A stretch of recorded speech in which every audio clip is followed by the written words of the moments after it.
अच्छा, मुसलमानों को, पाकिस्तान के मुसलमानों को चुल्लू भर पानी में डूब करके मर जाना चाहिए, क्योंकि दिनेश कुमार नाम का एक एमएलए पाकिस्तान की असेंबली में पाकिस्तान के मुसलमानों को आयतें बता रहा है कि तुम्हारा आयत कुरान का खुद कह रहा है कि तुम फोर्सिबली कन्वर्शन नहीं करवा सकते।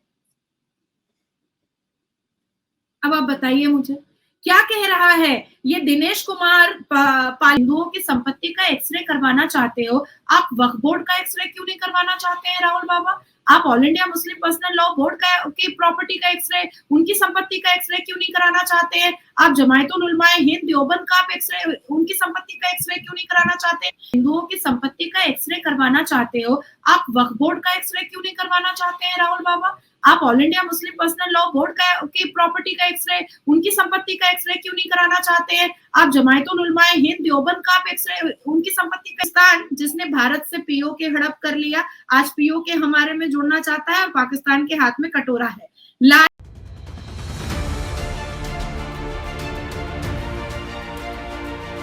नमस्कार दोस्तों, मैं अंबर जैदी और एक बार फिर से आप सबका स्वागत है हमारे आज के खास कार्यक्रम डिबेटेबल में। और हमारे साथ मौजूद है नाजिया इलाही खान। बहुत बहुत स्वागत है आपका नाजिया। नमस्कार। नमस्कार, वंदे मातरम, भारत माता की जय, अस्सलाम वालेकुम रहमतुल्लाह अलैहि व बरकातहू।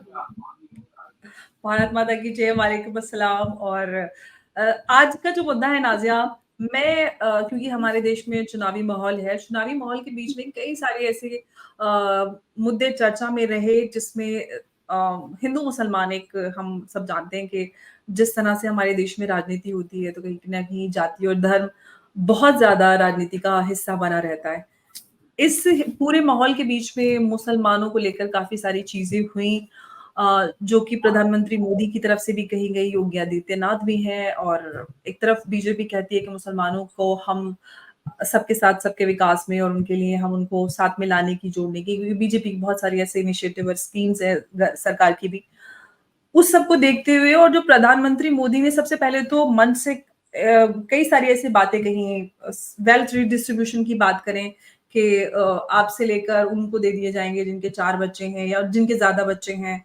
योगी आदित्यनाथ ने भी बुर्के को लेकर कहा कि यहाँ पर तालिबान का शासन लगा दिया जाएगा, बच्चों को स्कूल नहीं भेजा जाएगा। इन सारी चीजों को किस तरह से देखते हैं? मुझे कहीं ना कहीं अंबर ऐसा लगता है कि बहुत ही शब्दावली का बहुत ही लिहाज और ध्यान रख करके योगी आदित्यनाथ जी ने भी अपनी बात कही है और भारत के प्रधानमंत्री जी ने भी अपनी बात कही है। अभी हालिया में हमने देखा था कि एक व्यक्ति सर पर टोपी रख करके, सुन्नत रसूल की दाढ़ी रख करके और साफा पहन करके मोदी जी को थर्ड टर्म में शपथ लेने के बाद मर्डर करने की बात कर रहा था। आपने भी देखा होगा, मैंने भी देखा होगा, और व्यूअर्स को अगर देखना है तो वो मैं दिखा भी देना चाहती हूँ। मैं चाहती हूँ कि हम सत्य के आधार पर बात करें। मेरे हिंदू भाई, मेरे मुसलमान भाई, मेरे सारे मोमिन भाई, अगर इस बार हराम पूरी करके अगर मोदी जीतेगा ना तो कोई लोग डरना मत बोलना, उसको मार दिया जाएगा, मार दिया जाएगा। अब आती है दूसरी बात कि जिस तरह से कांग्रेस और इंडिया अलायंस ने अपनी शब्दावली को इतना ज्यादा आतंकी रूप दिया, उसका जवाब देना भी जरूरी था, जवाब देना बहुत जरूरी था। सलमान खुर्शीद साहब को मैं बहुत अच्छे से जानती हूँ। मेरे इंटर्नशिप के दौरान मैं फिरोज शाह रोड उनके ऑफिस में जाया करती थी। मुझे सलमान खुर्शीद साहब से ये उम्मीद बिल्कुल नहीं थी कि वो अपनी भांजी या भतीजी जो है उनके द्वारा वो वोट जिहाद की घोषणा करवा बैठेंगे। एक इतने बड़े रिनाउंड, इतने समझदार, इतने रिनाउंड वकील होकर के और सर्वोच्च न्यायपालिका में प्रैक्टिस करने वाले और भारत देश के कभी फॉरेन मिनिस्टर और कभी लॉ मिनिस्टर रहने वाले सलमान खुर्शीद साहब के होते हुए उनकी ही भांजी मारिया वोट जिहाद का ऐलान करती है। और सिर्फ वोट जिहाद नहीं कहती हैं, साथ में वो ये भी कहती हैं कि उन मुसलमानों का हुक्का पानी बंद करवा दो जो भारतीय जनता पार्टी को वोट करेगा। अब इंडिया अलायंस में आते हैं श्रीमती ममता बनर्जी को, वो सर पर आंचल रख करके कहती हैं कि अल्लाह कभी माफ नहीं करेगा अगर मुसलमान भारतीय जनता पार्टी को वोट करेगा। दुर्गापुर के मंच से श्रीमती ममता बनर्जी कहती हैं कि भारतीय जनता पार्टी के अगेंस्ट में जिहाद होगा। ममता बनर्जी साहिबा कहती हैं कि भाई 19 तारीख को पहली वोटिंग है और 17 तारीख को जो है वो रामनवमी है, ये सारे दंगाबाज जो है दंगा करेंगे। आउटपुट हम मांगते रह गए कि आउटपुट कहाँ से आया, आप तुरंत हाई कोर्ट और सुप्रीम कोर्ट जाइए कि कौन कौन राम भक्त जो है वो दंगाबाजी करेंगे। अब आती है चौथी बात कि जिस तरह से राहुल गांधी कास्ट सेंसस कराने की बात, एक्सरे कराने की बात कर रहे थे, मेरा कहना सिर्फ इतना था कि जरूर आपके दादा, आपकी दादी, आपके अब्बू जान हमेशा बिना धर्म और जात के वो वोटिंग कराने की बात करते थे। और कई बार ये स्लोगन हमारे कान तक में भी आया है, जात पे ना पात पे मोहर लगेगी हाथ पे, है ना। मंडल कमीशन की बैठक में भी राजीव गांधी साहब ने कहा कि जात पे ना पात पे, इंदिरा गांधी जी की बात पे मोहर लगेगी हाथ पे। तो आप जो कास्ट सेंसस करा रहे हो, आप मीडिया से पूछ रहे हो कि आपकी जाति क्या है, आप मीडिया जो डेमोक्रेसी का फोर्थ पिलर है, आप उसको भी कटघरे पे, जाति के कटघरे पे खड़ा कर दे रहे हो। तो मेरा कहना है कि 72 फिरका का भी ये करवा दो ना, सर्वे करवा दो ना, इसमें प्रॉब्लम कहाँ पर है। आप हिंदुओं की संपत्ति का एक्सरे करवाना चाहते हो, आप वक्फ बोर्ड का एक्सरे क्यों नहीं करवाना चाहते हैं राहुल बाबा? आप all India Muslim personal law board की प्रॉपर्टी का एक्सरे, उनकी संपत्ति का एक्सरे क्यों नहीं कराना चाहते हैं? आप जमायतुल उलमाए हिंद देवबंद का आप एक्सरे, उनकी संपत्ति का एक्सरे क्यों नहीं कराना चाहते? क्या आपको अंबर नहीं पता या मुझे नहीं पता है कि अभी इस वक्त 2023 के अकाउंट्स के हिसाब से वक्फ बोर्ड के पास 2 लाख करोड़ की संपत्ति है, 2 लाख करोड़ की संपत्ति है, और रेवेन्यू आता है 165 करोड़ रुपए का हर साल। तो ये पैसा हमारे और आपके और मुसलमान बच्चियों और बच्चों की शिक्षा में तो नहीं लग रहा है, उनकी सेहत में तो नहीं लग रहा है, उनकी उन्नति में तो नहीं लग रहा है, तो ये पैसा जा कहाँ रहा है? तो ये जो एक तरफा बयानबाजी और मुसलमान वोटर्स को खुश करने के लिए जो साजिश खेली जा रही है, ये तो बहुत गलत है। अभी मैं आपको हालिया की एक बात बता देती हूँ। मैं महाराष्ट्र में इलेक्शन कैंपेनिंग में गई थी, जहां मैंने महाबलेश्वर में, सितारा में, उसके बाद फिर मैंने पुणे में और बॉम्बे में मैंने कई कैंपेनिंग की है। 1993 में जो कन्विक्ट था इब्राहिम मूसा, जो याकूब मेमन का करीबी था, जो बॉम्ब ब्लास्ट में साथ में था, उसको उद्धव ठाकरे की पार्टी जो है उससे कैंपेनिंग करवा रही है। आप बोलिए कि उद्धव ठाकरे कितना नीचे गिर गया है भाई। इसने तो बाला साहब ठाकरे का नाम डुबा दिया, इसने तो बाला साहब ठाकरे की जितनी भी रूल रेगुलेशन थे और वो जितने बड़े हिंदुत्ववादी थे, वो तो सारा इसने डुबा दिया। अब मैं मुसलमान अंबर, आप मुसलमान अंबर, क्या हम लोग याकूब मेमन को कभी भी मुसलमान कौम का एक मसीहा मान सकते हैं? हम लोग क्या इब्राहिम मूसा को अपने बगल में बैठा सकते हैं? हम तो नहीं बैठा सकते। अभी हालिया में देखिए देवबंद जमायतुल उलमाए देवबंद ने क्या फतवा किया कि मुसलमान बच्चियां जो बाहिजाब हैं वो भी नहीं आ सकती हैं दारुल उलूम। क्यों नहीं आ सकती हैं भाई? क्योंकि वो अपने मोबाइल में रील्स बनाती हैं। तो भैया हम तो हज उम्रा करने जाते हैं तो वहां पर भी रील्स बनाते हैं। हम तो तवाफ के वक्त में मुसलमान बहनें और जो भाई हैं वो वीडियो शूट करते हैं, वो फोटोज खींचते हैं। तो आखिर दारुल उलूम और देवबंद के अंदर ऐसा क्या नंगा नाच हो रहा है जो रील्स नहीं बना सकती बच्चियां? तो ये सारी चीजें डिस्टर्ब कर रही हैं वो महिलाएं, आके वो आ जाती है, रील बनाती हैं, डिस्टर्ब करती हैं। हज में नहीं हो रहा है डिस्टर्बेंस, उम्रा में नहीं हो रहा है डिस्टर्बेंस, तवाफ में नहीं हो रहा है डिस्टर्बेंस, उसमें डिस्टर्बेंस नहीं होता है। जो सबसे बड़ा अरकान है हमारा, जो सबसे बड़ा फर्ज है हमारा, उसमें डिस्टर्बेंस मोबाइल से नहीं हो रहा है। और इनको दारुल उलूम में पता नहीं है कौन सा ऐसा ये चिल्ला बांधे हुए हैं और कौन सा ऐसा नफिल रोजा और नमाज कर रहे हैं और कौन सा ऐसा तहज्जुद कर रहे हैं जो इनको बड़ा डिस्टर्बेंस हो जा रहा है। अब आती है 7वीं बात, मैं आपको बताना चाहती हूँ। मैं हैदराबाद गई थी माधवी लता जी की कैंपेनिंग में। वहां मैंने जो देखा है, मुझे ऐसा लगा, मैं तो कभी पाकिस्तान गई नहीं हूँ और जाना भी नहीं चाहती हूँ, मुझे ऐसा लगा कि जितना मैं सुनती हूँ वो पाकिस्तान मैंने चार मीनार पर देखा। हलाला सेंटर बजाते बोर्ड लगा हुआ था चार मीनार पर। Old city Hyderabad, old city में मुल्ला मौलवियों का पूरा एक तख्ता बना हुआ है और उस पर वो काले में उर्दू से लिखे हुए हैं कि बीवी देकर जाइए, सुबह बाहिफाजत मिलेगी।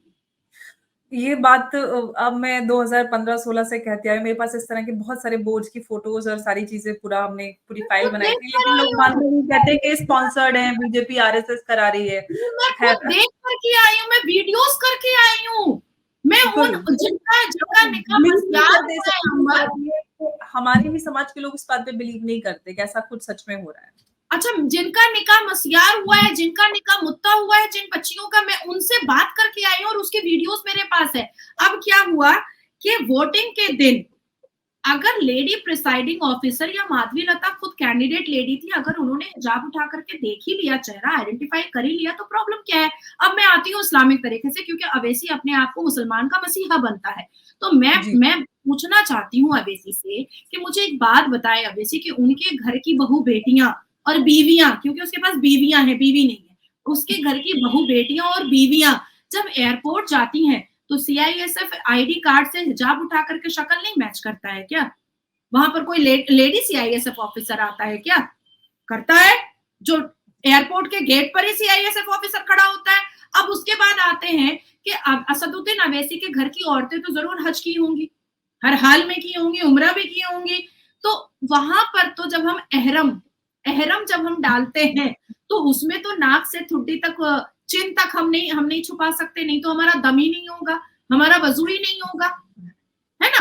तो जब हमारे चेहरा पूरा खुला होता है, तो जब हमारे सबसे बड़े फर्ज में, सबसे बड़े फराइज में, सबसे बड़े अरकान में हज और उम्रा के वक्त में जब हम चेहरा नहीं छुपा सकते, तो फिर देश के सबसे बड़े इलेक्शन में अगर चेहरा आइडेंटिफाई कोई लेडी प्रिसाइडिंग ऑफिसर कर ही रही है, तो इसमें गुनाह क्या है? मतलब हिजाब तो एक बहाना था, बोगस वोट करवाना था। तो ये बहुत लेकिन एक बात ये है कि इस ये जो पूरा मसला उठा है, इसमें कई सारे डिबेट्स हुए और उसमें मैं शामिल भी रही। जो मुस्लिम महिलाएं हैं उनके बयान सुने, दर्जनों मुस्लिम महिलाओं, किसी ने भी एतराज नहीं जताया। वो कह रहे हैं कि हमें कोई एतराज नहीं है, वोट कर रहे हैं, आपको चेक करना, आप चेक कर लीजिए, क्योंकि हम फेक वोट नहीं कर रहे हैं। महिलाओं को एतराज नहीं है। ये लोग एतराज जताने वाले कौन होते हैं? इनको इतना क्यों पेट में दर्द होता है?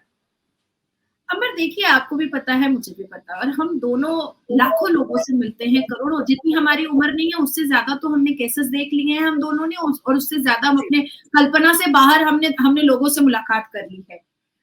ये जो जितने भी धर्म, मुस्लिम मजहब के ठेकेदार जो झूठ मूठ का दाढ़ी टोपी लगा करके बैठे रहते हैं, इनको भी बहुत अच्छे से पता है कि मुस्लिम खवातीन जो है, मुस्लिम औरतें जो हैं, वो अब इनके हाथ से रेत की तरह मुट्ठियों से फिसल चुकी हैं, और इनकी अश्लीलता को और बेहूदगी को हम बहुत अच्छे से समझ चुके हैं। अवैसी को यह बात पता थी कि वो 8 लाख बोगस वोटर्स हैदराबाद में रखा था। अवैसी को ये बात पता थी कि 1,25,728 हिंदू वोटर्स को जो जीवित थे, उसको उसने वोटिंग डेटा में और वोटिंग लिस्ट में हैदराबाद से उसने मृत्यु घोषित किया हुआ था। जब इसका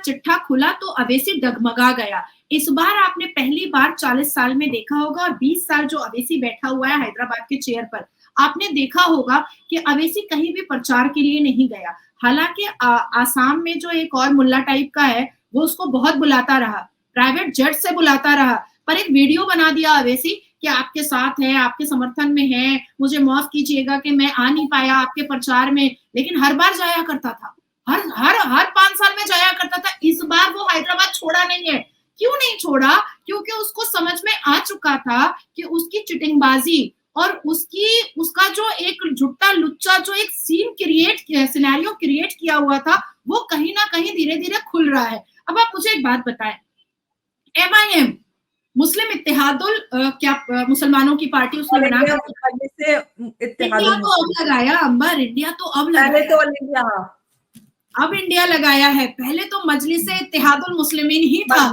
Exactly. अब तो उसने दोबारा रजिस्ट्रेशन करवाया और जल्दी से इंडिया लगाया। अच्छा, MIM। हाँ, उसके MIM के 7 MLA हैं, और पिछले 40 साल से बाप दादा के जमाने से वो हैदराबाद के चेयर पर बैठा हुआ है। वक्फ बोर्ड की जमीन पर जो मल्टी स्टोरेड बिल्डिंग बन रहा है, जो शॉपिंग मॉल बन रहा है, जो दुकानें बन रही हैं, वो कौन करवा रहा है? भारतीय जनता पार्टी जाकर के करवा रहा है क्या? 7 MLA MIM के। अवैसी खुद नाग बाबा की तरह बैठा हुआ है, अवैसी खुद मुनकिन नकीर की तरह बैठा हुआ है चेयर पर।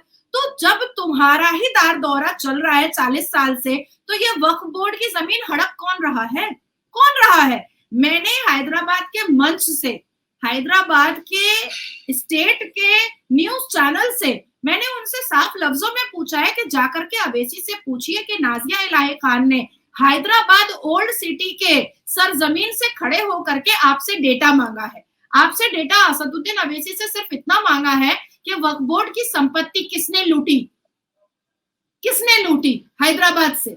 दूसरा मैंने डेटा मांगा है कि डेटा देना पड़ेगा कि हैदराबाद में 40 साल में कितनी मुसलमान बेटियां जज, बैरिस्टर, वकील, इंजीनियर, डॉक्टर, प्रोफेसर, मजिस्ट्रेट और टीचर बनी है। ये डेटा दे दो मुझे। कितने मुसलमान लड़के बैरिस्टर बने। चलो अवैसी तो बाहर से पढ़कर आया, एक बीवी फिरंगी है, अंग्रेजन है, एक बीवी भारत की है और एक बीवी पता नहीं कहाँ की है, वो भेद खुल नहीं पाया है अभी तक। तो आप तो पढ़ करके बाहर से बैरिस्टर का डिग्री लेकर के आए हैं। आपने अपने स्पीच के माध्यम से हैदराबाद के कितने मुसलमान लड़कों को बैरिस्टर, वकील, इंजीनियर, डॉक्टर बनाया, उसका डेटा दे दो मुझे। अरे अवैसी वही है ना जिसके मन से पाकिस्तान जिंदाबाद के नारे लगते हैं। असदुद्दीन अवैसी रजाकार फौज का आखिरी चश्मो चिराग तो वही है ना जिसकी भीड़ से औरंगजेब जिंदाबाद के नारे लगते हैं। तुम संविधान मानने को तैयार नहीं हो। तुम्हारा छोटा भाई जो है वो बोलता है 15 मिनट के लिए पुलिस हटाओ तो गला काटेंगे। तो ये सारे जो तो इनफैक्ट औरंगजेब के मजार पे भी गए थे वो छोटे वाले। छोटा वाला तो औरंगजेब का ही पुजारी है, वो तो औरंगजेब का ही पुजारी है। अरे औरंगजेब का वो सबसे बड़ा मुरीद है।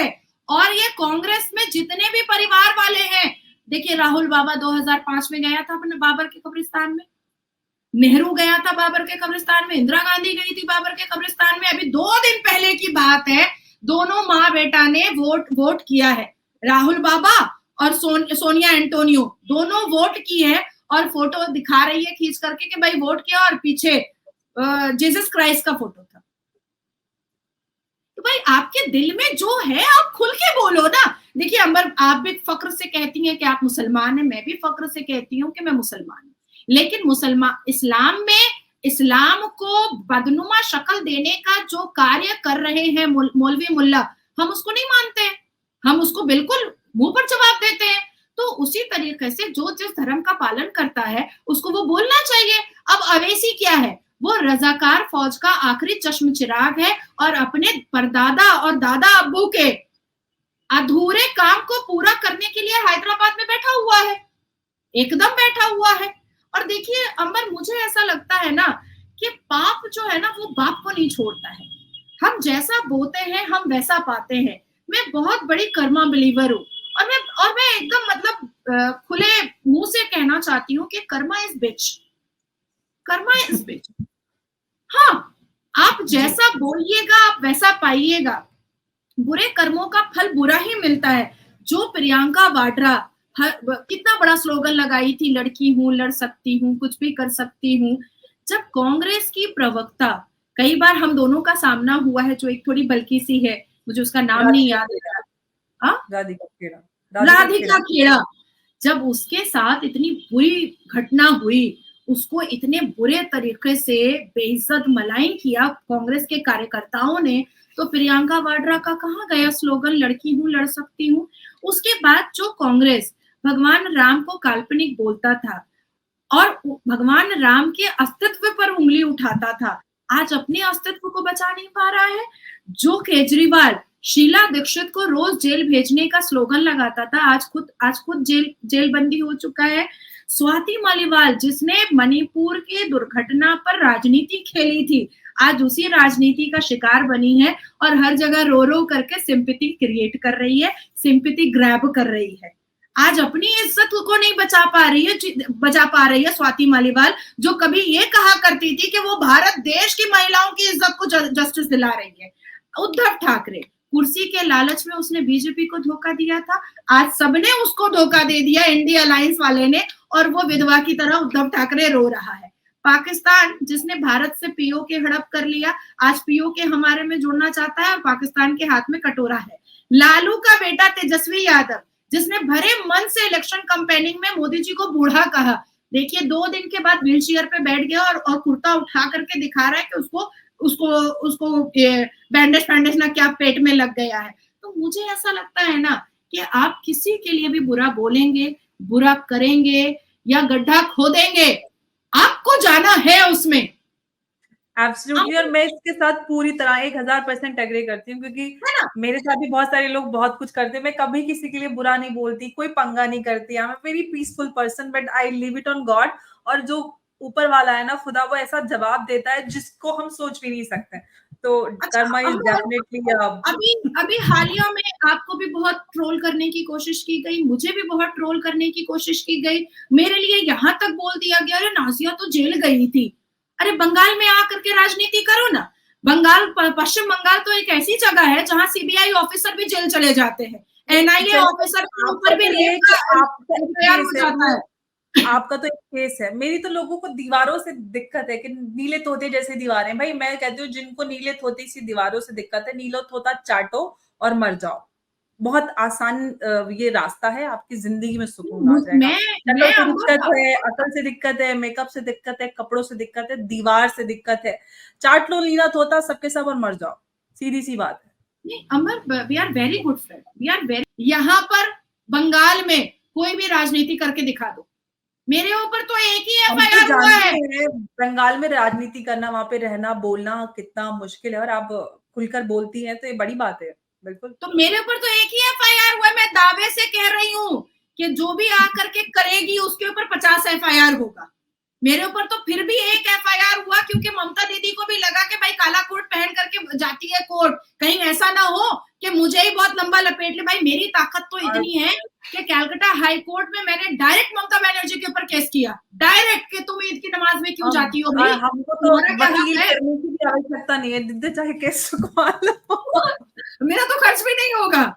तो भाई इसको हाँ। ये सारी चीजें, अब देखो, आज देखो जो भी मुसलमान यहाँ के, उनको, मुझे ऐसा लगता है ना अंबर, कि अवेसी से लेकर के मुसलमान तक को शुक्राने की नमाज पढ़नी चाहिए कि हम लोग भारत में जन्म लिए हैं, हम लोग भारत में रह रहे हैं। शुक्राने की नमाज पढ़नी चाहिए। आज देखो, सोच समझ करके अवेसी, मदनी, बुखारी, रशीदी सब जवाब देने की कोशिश करें कि हमारे भारत में जितने मुसलमान रहते हैं, उतने मुसलमान पाकिस्तान में भी रहते हैं, या कम ही रहते होंगे। 20 करोड़ मुसलमान तो मुझे लगता है पाकिस्तान में भी नहीं है, और वहां पर हिंदू 1% है। फिर भी आपस में मुसलमान फिरके के नाम पर मर रहे हैं, कट रहे हैं, एक दूसरे को बेचारे क्रिश्चियंस को मार मार के, उनको जला के, उनके घरों में आग लगा दी। अच्छा मुसलमानों को, पाकिस्तान के मुसलमानों को चुल्लू भर पानी में डूब करके मर जाना चाहिए, क्योंकि दिनेश कुमार नाम का एक एमएलए पाकिस्तान की असेंबली में पाकिस्तान के मुसलमानों को आयतें बता रहा है कि तुम्हारा आयत कुरान का खुद कह रहा है कि तुम फोर्सिबली कन्वर्शन नहीं करवा सकते। अब आप बताइए मुझे क्या कह रहा है ये दिनेश कुमार पालियानी, ये पार्लियामेंट में खड़ा होकर के कह रहा है, सूरह अल काफिरून के बारे में आयत बता रहा है मुसलमानों को कि भाई आपका सूरह अल काफिरून बताता है, आयत बताती है कि आप किसी को फोर्सिबली कन्वर्शन नहीं करा सकते। ये दिनेश बता रहा है, दिनेश कुमार बता रहा है, पाकिस्तान का एमएलए, कि लकुम दीनुकुम वलिय दीन, आप अपने धर्म की इज्जत करो और दूसरों को उसके धर्म की इज्जत करने दो। अब देखिए, भारत में हमारे प्रधानमंत्री बताते हैं कि कुरान में 306 बार जो है वो शिक्षा के बारे में लिखा हुआ है, 800 बार जो है वो इंसानियत के बारे में लिखा हुआ है। एक हाथ में कुरान ले लो, दूसरे हाथ में कंप्यूटर ले लो, ये हमारे प्रधानमंत्री बता रहे हैं, और वो भी जिसको कट्टर हिंदू कहा जाता है। तो ये तो भारत के मुसलमान और पाकिस्तान के मुसलमानों के लिए डूब करके मर जाने की बात है। भाई आज मुसलमानों की औकात क्या हो गई, और मुसलमानों को किस नजरों से देखा जा रहा है। भाई 3 औजार लेकर के मुसलमान घूम रहा है, एक जुबान में गाली गलौज, एक पैंट के जिप में अपना औजार बलात्कार करने के लिए, और तीसरा जो है वो क्रिटिसाइज करने का औजार। बस दैट्स इट, यही 3 औजार तो है मुसलमानों के पास। आज अंबर आपसे डिबेट में नहीं जीत पाएगा, सीधा बोलेगा अरे ये बहुत खराब औरत है। मुझसे अगर शिक्षा में मेरे बारे में नई अफवाह मौलाना ने उड़ाई है कि आरएसएस ने मुझे नोएडा में एक बहुत बड़ी कोठी दी हुई है। मैं तो कहती हूँ भाई पेपर दिलवा दो मुझे कोठी के आरएसएस से। तुम्हारे लिए फिर भी बहुत इज्जत वाला अफवाह उड़ाया गया है। मेरे लिए तो सीधा बोला जाता है कि मैं आरएसएस के लोगों का मुंह में लेकर बैठी रहती हूँ। अल्लाह तौबा है, छी छी जी। अरे मेरे ट्विटर एक्स पे पढ़ो ना, मेरे लिए वो तो सब सीधा ये लोग बोला पता नहीं जाता क्या है। क्या लिखते रहते हैं। नहीं नहीं, जो टीवी डिबेट वाले मौलाना आते हैं उन साथ वालों की बात कर रही हूँ मैं। फिर भी वो अच्छी पब्लिक बात कही जनता है, क्या बोलती फिर है भी वो अच्छी तो बात एक कही अलग है, बात है। फिर भी बहुत हाँ, बहुत मतलब कायदे करीने की तुम्हारे लिए बात कही है। मुझे तो सुबह आरएसएस की दलाल मुंह में लेकर बैठी हुई है आरएसएस वालों इसको का। बहुत पैसा देता है आरएसएस, इसको नोएडा में बहुत बड़ी कोठी दी हुई है, और किसी गेस्ट कोऑर्डिनेटर से ही बोल के गए, वो निकल गए, मैं स्टूडियो से निकलते निकलते रह गए, तो कह रहे थे एक्चुअली वो मेरे से डिबेट में नहीं जीत पाए थे, तो चिढ़ गए, और चिढ़ते हाँ चिढ़ते हाँ, उस कोऑर्डिनेटर को बोल के गए कि ये बहुत खतरनाक है, आरएसएस से पैसा लेती है, और इसको आरएसएस ने नोएडा में बहुत बड़ा बंगला दिलाया हुआ है। मैं कहा भाई पेपर दिला दो बंगले के। हाँ सच में, क्यों नहीं, क्यों? अच्छा, हम लोग बेवजह बदनाम होते हैं अंबर, सच में। हमने चवन्नी नहीं ली है, हमने चवन्नी नहीं ली है। अच्छा, मैं ये भी चाहती हूँ कि ये सारे मुसलमान सुप्रीम कोर्ट ऑफ इंडिया में जा करके केस करें मेरे ऊपर, तुम्हारे ऊपर, कि ये लोग आरएसएस से पैसा लेकर के प्रोपेगेंडा करती है इस्लाम के खिलाफ, बिल्कुल, और पूरा प्रॉपर इन्वेस्टिगेशन सुप्रीम कोर्ट हमारे ऊपर करे। एब्सोल्युटली। मैं मैं तो चाहती हूँ 100% तैयार हूँ, आज तक मुझे किसी ने 5 रुपए नहीं दिए। मैं तो मतलब चारों पैर हाथ से तैयार हूँ। मतलब होगा क्या ना, एग्जैक्टली। ये इन्वेस्टिगेशन अगर हो जाता है तो हम लोग, पता है, बहुत फ्री हो जाएंगे, बहुत फ्री हो जाएंगे। और मैं अब तुम्हारे चैनल के माध्यम से मुसलमानों को रिक्वेस्ट कर रही हूँ हाथ जोड़ करके कि प्लीज हमारे ऊपर केस कर दो, हमारे ऊपर केस करो। इतना पैसा लेते हैं दुनिया भर से, आरएसएस हाँ, से, बीजेपी से, अप्रोप्रिएट तो वही स्पेसिफिकली एक रेट कर पिटीशन, दोगे। मेरी मेरी पूरी बात सुनो अच्छे से, एकदम गौर से अंबर सुनो। एक प्रॉपर अप्रोप्रिएट स्पेसिफिकली एक रेट पिटीशन हम जैसे मुसलमान लड़कियों के नाम से सर्वोच्च न्यायपालिका the honourable supreme court of India के चीफ जस्टिस के बेंच पर मुसलमान मर्द डाले और कहें कि एक पर्सनल कमिटी बैठाई जाए रिटायर्ड जजेस की, और वो हमारे ऊपर अप्रोप्रिएट तरीके से इन्वेस्टिगेशन करें, प्रॉपर तरीके से, हमारे बैंक अकाउंट का, हमारे एफडीज का, हमारे घर का, हमारी गाड़ियों का, हमारा हमारा फोन, सब कुछ सीज कर ले, सब कुछ सीज कर ले। और जब तक इंक्वायरी पूरी ना हो जाए हमें हमारा फोन भी ना दे, हमें हमारा पासबुक भी ना दे, लेकिन वीडियो कॉन्फ्रेंस करके जजेस जो है वो ये बात बताएंगे, पूरे देश को दिखाएंगे कि हमारे पास कहीं से पैसा आता है कि नहीं आता है। और अगर मुस्लिम मर्द नहीं किए तो इसका मतलब है कि वो सिर्फ हमें डोमिनेट करने के लिए हमें बेइज्जत करते हैं, क्योंकि हम तो तैयार है ना। फिर ये नामर्दी दिखाते हैं। यही है, देखो अब एक महिला से अगर आप आर्ग्यूमेंट में नहीं जीत पाते तो उसके लिए ये कैरेक्टर असैसिनेशन ही हो सकता है कि तुम पैसे लेती हो, पैसे खाती हो, यहाँ जाती हो, वहां जाती हो, ये सारी चीजें होती है, और ये कोई नई चीज नहीं, बड़ी पुरानी है, क्या ही फर्क पड़ता है। हम पुराने जमाने वाली महिलाएं नहीं है ना कि हम डर जाएंगे या हम कहेंगे ठीक है हम लोगों को फर्क पड़ता नहीं है, ये सारी चीजें पुरानी है। तो मैं इंतजार कर रही हूँ, मैंने कई चैनल्स पर ये बात कहा है और कई मौलवियों को भी मैंने ये बात कहा है, जब वो डिबेट में हार जाते हैं और वो अभद्र टिप्पणियां करते हैं, तो मैंने उनको कहा है अभी कल परसों भी एक मौलाना कह रहे तुम बागी को उस पे वही है ना, all India Muslim personal law board वाले कौन से मौलाना है, तुम बागियों को बुलाते हो, तुम बागियों को बुलाते हो। अब आर्ग्यूमेंट में जीत नहीं पाते तो उल्टा सीधा बोलना शुरू कर देते। खैर मैं बहुत मतलब खूबसूरत तरीके से ये बात बताना चाह रही हूँ कि मैंने कई चैनल्स पर ये बात रखी है कि सारे मौलाना और नहीं हो तो मुसलमान मर्द ही जो हमें अभद्र टिप्पणियां करते हैं, कमेंट करते हैं, वो लोग किसी भी कोर्ट में जाकर के हमारे अगेंस्ट में केस करें, हमारे ऊपर वेरिफिकेशन बैठवाएं कि हमें कहाँ से पैसा मिलता है या हम कहाँ के लिए प्रोपेगेंडा करते हैं। और अगर पिछले 3 महीने तक उन्होंने नहीं किया तो अंबर मैं खुद इस केस को फाइल करूंगी अपने अगेंस्ट में। तुम चाहो तो मुझे कंपनी दे सकती हो। मैं ये बात बोलने वाली थी बीच में कि खुद ही करवा देते और क्या है। हाँ, हम दोनों कंप्लेंट भी रहेंगे और हम दोनों अक्यूज भी रहेंगे, दोनों हम ही रहेंगे। और उसके बाद हम लोग जज साहब को बोलेंगे कि देखिए ऐसी ऐसी बात है, हम चाहते हैं कि हमारे ऊपर वेरिफिकेशन हो, लेकिन जजमेंट जो है वो वीडियो कॉन्फ्रेंस करके सुनाया जाए। बिल्कुल। तो इसमें मुझे लगता है हमें करना चाहिए। एब्सोल्युटली, मुझे भी लगता है कि इतना अरसा हो गया है सारी बातें सुनते-सुनते, और आपको लगता है इतने स्ट्रांगली, तो फिर आप केस फाइल कीजिए और पूरे देश को दिखा दीजिए कि किसको कहाँ से कितना पैसा मिलता है कितना और पैसा फिर मिल कौन रहा है। सच्चा और कौन झूठा है। हाँ, तो बिल्कुल। खाया पिया कुछ नहीं, गिलास थोड़ा भरा है ना, वो आरएसएस वाले हमें चवन्नी नहीं दे रहे हैं और वो अपना नाम भी भंजा करके खा रहे हैं कि वो हमें पाल रहे हैं। तो मतलब फायदा तो आरएसएस वाले का हो रहा है ना भैया, कि पैसा भी नहीं खर्च हो रहा है हमारे ऊपर और वो क्रेडिट भी लेकर के जा रहे हैं आरएसएस वाले। अच्छा, आरएसएस आरएसएस वाले भी वालों नहीं भी कर रहे बोलेंगे हैं। भाई पैसा तो दे दो, जो खामा खा हाँ, बदनाम हो रखे। एटलीस्ट 2-4 पैसे का फायदा तो हो। मैं भी बोलने की कोशिश में लगी हुई हूँ, मेरी गाड़ी बहुत खराब हो चुकी है और वो मम्मी बोल के नाम की गाड़ी है, मैं सोच गाड़ी रहे एक लेना प्राइवेट जेट खरीद लूं एक।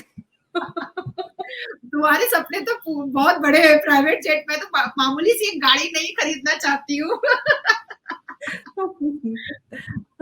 पर आई स्वेर अंबर, मैं पता है बहुत सीरियसली ये बात कह रही हूँ, 3 महीना मैं इन हिजड़ों का इंतजार करूंगी कि ये जो बोलते हैं उस पर उतरते हैं कि नहीं, ये लोग केस करते हैं कि नहीं, हमारे पर वेरिफिकेशन बैठाते हैं कि नहीं। और अगर 3 महीना ये कोई नहीं नहीं करेगा, करेंगे इनको पता है, इनमें इतनी हिम्मत नहीं है, नहीं करेंगे। तो हम बस करेंगे, वैसे ही तोड़ने के लिए हम करेंगे। दोनों करेंगे, हम दोनों करेंगे और सीधा सुप्रीम कोर्ट चीफ जस्टिस के बेंच पर वो एसएलपी हम डालेंगे कि हम चाहते हैं कि हमारे ऊपर इन्वेस्टिगेशन बैठे, ताकि ये आरएसएस जो फोकट में क्रेडिट ले रहा है वो भी तो खत्म हो कम से कम। एब्सोल्युटली, और मैं तो एब्सोल्युटली। पार्टी आरएसएस वालों को भी बना दूंगी, आरएसएस हाँ। वालों को भी पार्टी बना दूंगी कि वो भी आकर बताएं कि वो हमें पहचानते भी है कि नहीं।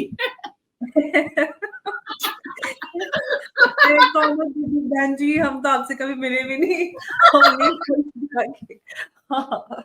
खैर नाज़िया, बहुत अच्छा लगा आपके साथ चर्चा करके, हमेशा की तरह मजा आता है, और अब बातें इतनी अच्छी करती, हंसा देती हैं आप। मैं सोच रही हूँ कि कपिल शर्मा की तरह एक कॉमेडी वाला वो बना लूं मैं भी। मैंने एक पॉडकास्ट में मैंने बुलाया था दीपक सैनी को, केजरी बवाल, आपको देखना, बहुत अमेजिंग शो है। मजा आएगा देख के आपको।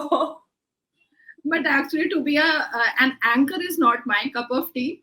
नहीं, ये आप तो मैं देखना बहुत अच्छा उसको, कर लेती आप हूँ। देखना उसको। मैंने तो मास कॉम किया, जर्नलिज्म और फिल्म मेकिंग की मैं हाँ, तो स्टूडेंट इसलिए रही, कर रही थी। एक्टिविज्म तो मैं बचपन से कर anchor रही is हूँ। not my cup of tea that I know very well. हाँ, you are really very brilliant. तुम इसमें नहीं, बहुत अच्छी एक्चुअली हो। मैंने तो ये मास कम्युनिकेशन मीडिया जर्नलिज्म की पढ़ाई पढ़ी है, मास्टर्स किया है, फिर उसके बाद मैंने फिल्म मेकिंग की भी पढ़ाई की है, तो मैं कर लेती हूँ थोड़ा बहुत, बट एक्टिविज्म तो बचपन से ही कर रहे हैं।